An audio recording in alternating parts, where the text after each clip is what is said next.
Yu Young-chul has claimed responsibility for the southwestern murders on top of admitting killing 26 people.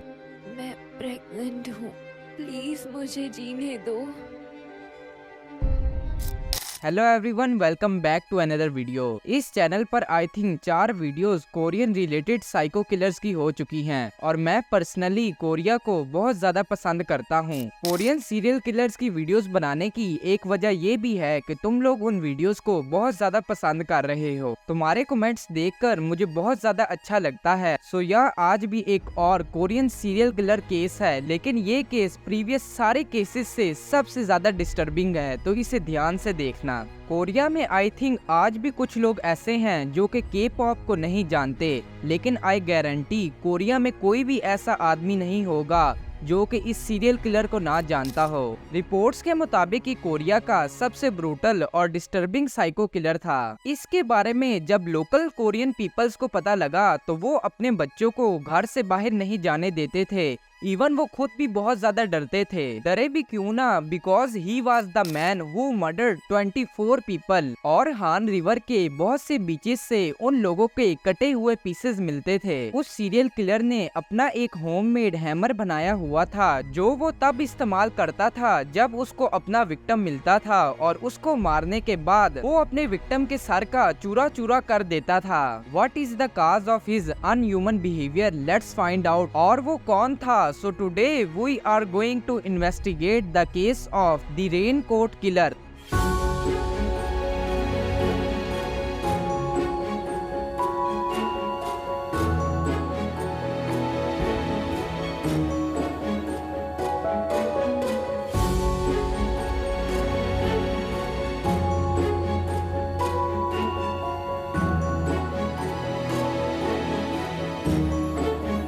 Story का start होता है 2004 में, जब बहुत से मसाज सेंटर्स के ओनर्स ने नोटिस किया कि उनके एम्प्लॉयज और प्रोस्टिट्यूट मिसिंग हो रहे हैं, लेकिन वो सब मिसिंग एक खास पैटर्न से हो रहे थे जिन्हें वो ओनर्स नोटिस कर रहे थे। सो वन डे उसी मसाज सेंटर के एक ओनर को एक जेंटलमैन की कॉल आई और उसने कहा कि मुझे एक प्रोस्टिट्यूट की जरूरत है जो कि मुझे होटल के इस रूम में चाहिए। बट वो कॉल इस सेंस में अजीब थी क्योंकि वो कॉल एक ऐसे नंबर से आ रही थी जो कि एक प्रोस्टिट्यूट का था, लेकिन वो मिसिंग हो चुकी थी। सो उस ओनर ने सोचा कि अगर प्रोस्टिट्यूट मिसिंग हो चुकी है तो उसका नंबर भला कैसे एक्टिव है। उस मसाज सेंटर के ओनर ने फौरी पुलिस स्टेशन कॉल की और पुलिस और उस मसाज सेंटर के ओनर ने मिलकर एक ट्रैप बनाया। अब उस प्रोस्टिट्यूट को होटल का एड्रेस दिया गया तो उसके साथ पुलिस भी वहाँ पर गई थी और उस आदमी को अरेस्ट कर लिया था। एट स्टार्ट पुलिस को लगा कि ये केस ह्यूमन ट्रैफिकिंग और किडनैपिंग का है, लेकिन जब उससे इन्वेस्टिगेशन की गई तो उसने ऐसे ऐसे क्राइम्स एडमिट किए जिन्हें सुनकर पुलिस बहुत ज्यादा परेशान हो गई थी। वो ये कह रहा था कि मैं 20 लोगों का मर्डर कर चुका हूँ, जिसमें से ज्यादातर प्रोस्टिट्यूट और कुछ वेल्दी और रिच लोग होते थे।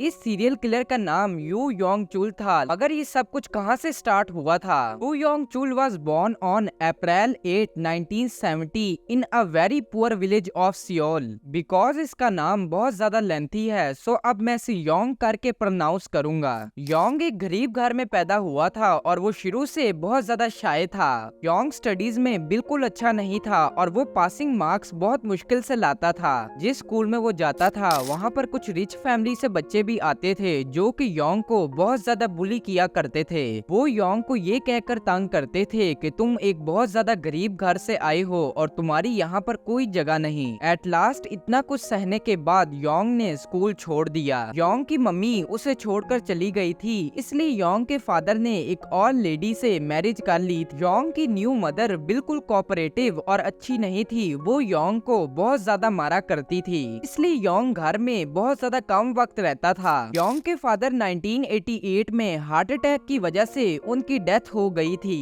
अब योंग बिल्कुल अकेला रह चुका था, इसलिए वो गलत सोसाइटी में रहने लगा। जब वो गलत सोसाइटी में रहने लगा तो उसे पता लगा कि पैसे कमाने का एक बहुत तेज तरीका है जो कि रॉबरी है। सो एट द एज ऑफ 17 उसने बहुत सी रॉबरी शुरू कर दी। वो दुकानों में जाता और चीजें और पैसे चुरा कर लाता था। He was caught by the police when he was 18 और उसको जेल भेज दिया गया। जब योंग जेल से वापस आया तो उसने वापस आते ही एक लेडी से शादी कर ली और उन दोनों का एक बच्चा भी पैदा हुआ।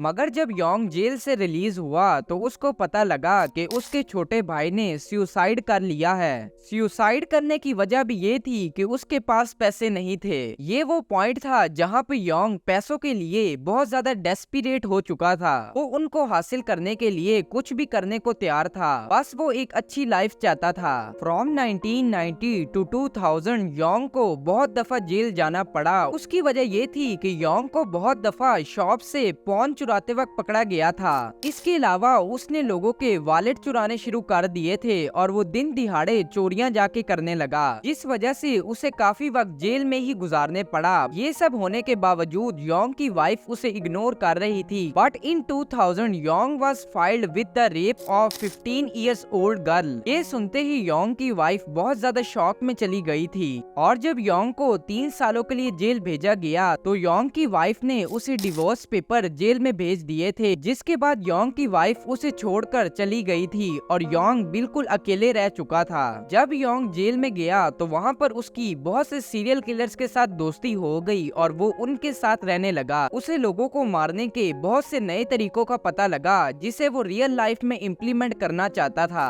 तो जब 3 सालों बाद योंग को जेल से रिलीज किया गया तो उसे समझ लग गई थी कि मेरी लाइफ की सबसे बड़ी प्रॉब्लम मनी है और ये जो रिच पीपल हैं इनके पास बहुत सारे पैसे हैं और मेरे गरीब होने की वजह भी यही लोग हैं। उसका ये मानना था कि अगर ये थोड़ा सा पैसा मुझे दे देते तो इनका क्या जाता, मगर किसी ने मेरी मदद ना की, इसलिए योंग को वेल्दी पीपल पर बहुत ज्यादा गुस्सा चढ़ा हुआ था। एट लास्ट उसने ये कंक्लूजन निकाली कि प्रॉब्लम वेल्दी पीपल्स है। तो उसने घर में एक होममेड हैमर बनाया जिसका वेट 20 kg था और वो अब इसका इस्तेमाल करके लोगों का मर्डर करने वाला था। उसे लोगों को मारने का जरा भी एक्सपीरियंस नहीं था, इसलिए उसने प्रैक्टिस करने के लिए स्ट्रीट डॉग्स को मारना शुरू कर दिया। जब भी उसे कोई भी एनिमल दिखाई देता था तो वो अपनी प्रैक्टिस करने के लिए उसे मार देता था। बहुत से एनिमल्स को मारने के बाद अब वो कॉन्फिडेंट हो चुका था कि वो किसी भी इंसान की जान ले सकता है। सो इसके बाद उसने अपना फर्स्ट विक्टिम ढूंढना शुरू कर दिया।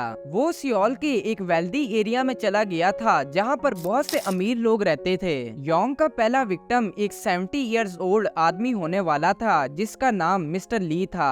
मिस्टर ली सियोल यूनिवर्सिटी का प्रोफेसर था जो कि अपनी वाइफ के साथ एक आलीशान बंगले में रहता था। योंग चुपके से उसके घर में एंटर हुआ और जैसे ही वो सेकंड फ्लोर पर गया तो उसको वहाँ पर मिस्टर ली मिले। योंग ने जाते ही मिस्टर ली को 5 दफा नाइफ से स्टैब किया। जब मिस्टर ली बहुत ज्यादा अनकॉन्शियस हो गए तो उसने अपना हैमर लिया और मिस्टर ली के सर को उससे 15 दफा मारा। मिस्टर ली के सर के पीसेस हो चुके थे, यहाँ तक कि वो पहचाने भी नहीं जा रहे थे। ऑन द अदर हैंड उस वक्त मिस्टर ली की वाइफ सो रही थी और जैसे ही वो मिस्टर ली की वाइफ के रूम में एंटर हुआ तो उसने मिस्टर ली की वाइफ का गला काट दिया और रूम की सारी चीजों को बिखेर दिया। वो ये चाहता था कि पुलिस को ऐसा लगे कि इन दोनों की जान रॉबरी में गई है, ना कि इनका किसी ने मर्डर किया है। उसने घर की सारी चीजों को बिखेर दिया ताकि वो पुलिस को गुमराह कर सके। जब पुलिस क्राइम सीन पर पहुंची तो उसको वहां पर योंग के फुटप्रिंट्स मिल गए थे, बट सिर्फ फुटप्रिंट्स ही काफी नहीं थे कि वो योंग को अरेस्ट कर सके।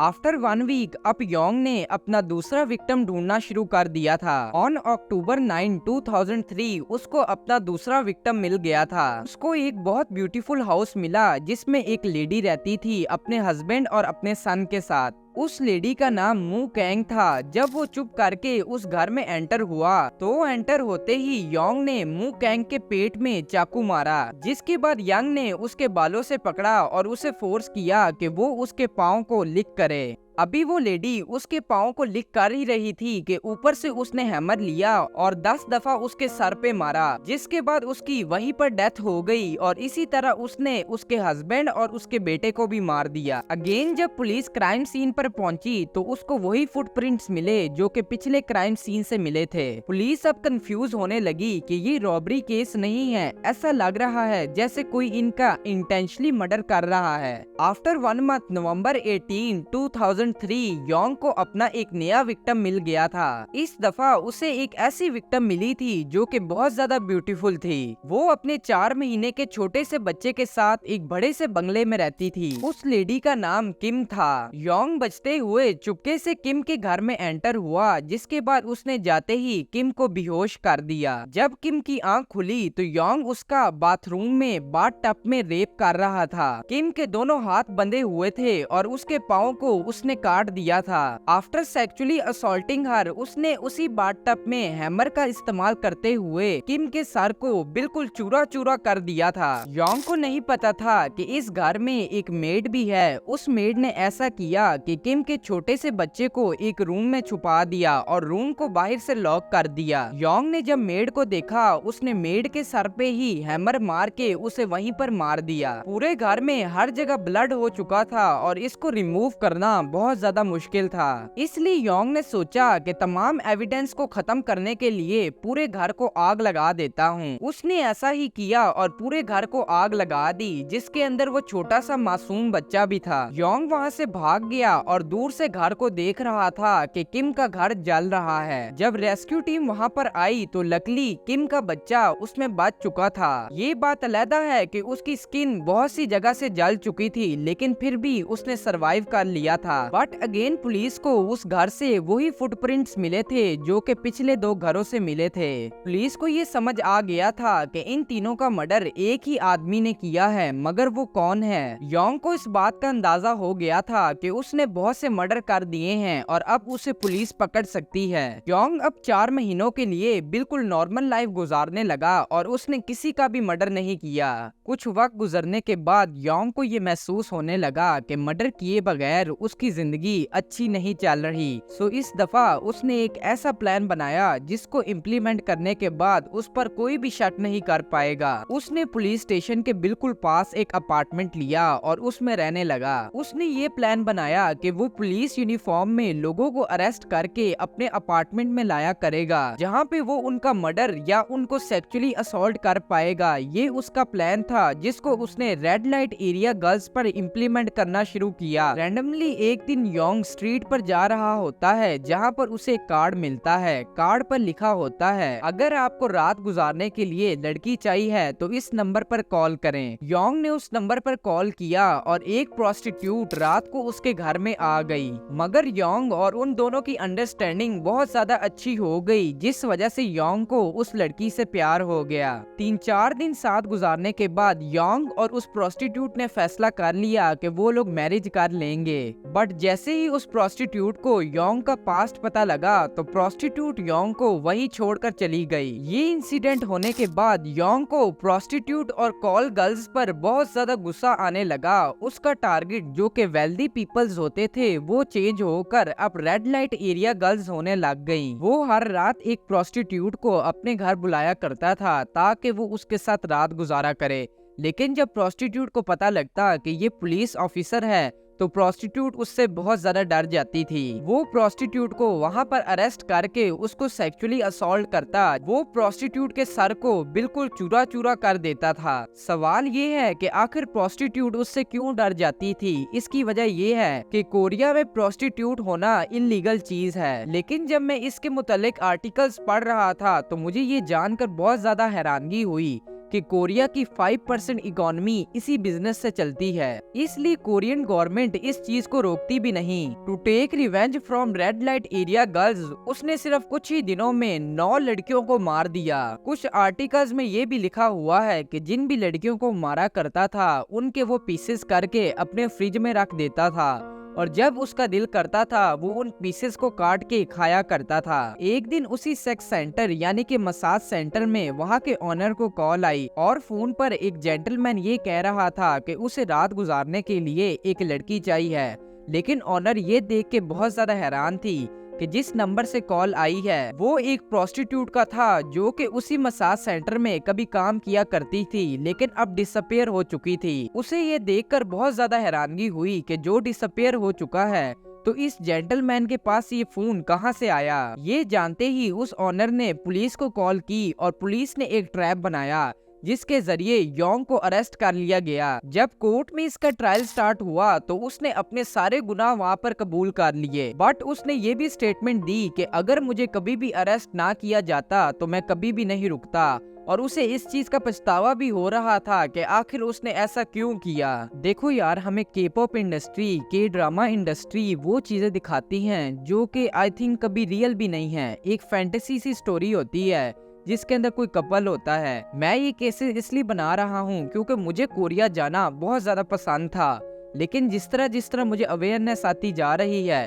कि Korea is not safe for everyone, so इससे इस तरह मेरा भी इंटरेस्ट खत्म होता जा रहा है। तो आज का केस यहीं पर खत्म होता है। Keep your family close to you. I will meet you very soon in the next episode. और कमेंट किया करो, मुझे तुम्हारे कमेंट देखकर बहुत ज्यादा खुशी होती है। तुम लोग मेरे से इंस्टाग्राम पे भी बात कर सकते हो। और हाँ पांडा गैंग, हम 500 सब्सक्राइबर के बहुत ज्यादा करीब हैं, इसलिए मैं चाहता हूँ कि इस वीडियो के पोस्ट होने के बाद हम 500 सब्सक्राइबर्स को क्रॉस कर जाएं। Thank you so much. Bye bye.